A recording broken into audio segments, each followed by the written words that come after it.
Processus de réforme du secteur de l'aménagement du territoire en République démocratique du Congo. L'heure était à la restitution des missions de consultation des acteurs provinciaux et des collectes des données sur les problématiques du secteur. Différentes parties prenantes impliquées dans ces secteurs s'attellent à une synthèse capable de booster le processus amorcé par le pays.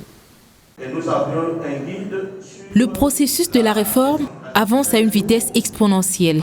La République démocratique du Congo pourra dans les tout prochains jours disposer de sa politique nationale d'aménagement du territoire.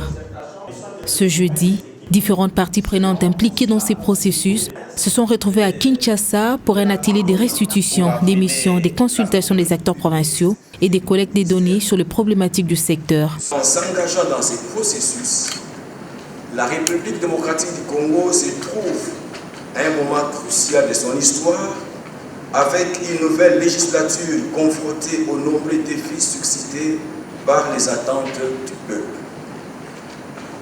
Mon souhait le plus ardent est que ces travaux soient fructueux et que des synthèses qui en découleront boostent le processus de réforme de l'aménagement du territoire pour l'élaboration de tous les outils nécessaires au développement de la RDC.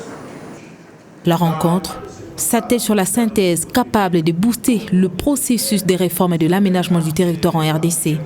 Un pas de géant réalisé dans ce programme financé par l'initiative pour les forêts d'Afrique centrale et exécuté par le PNUD au profit du ministère de l'Aménagement, du Territoire et Rénovation de la Ville. L'étape réalisée à ce jour représente une avancée capitale dans la mesure où les résultats de l'analyse des données collectées à travers cet exercice complexe vont permettre l'établissement des différents diagnostics et la définition des orientations stratégiques nécessaires à l'élaboration des outils et instruments prévus dans le cadre de la réforme en cours et donc les conditions de succès.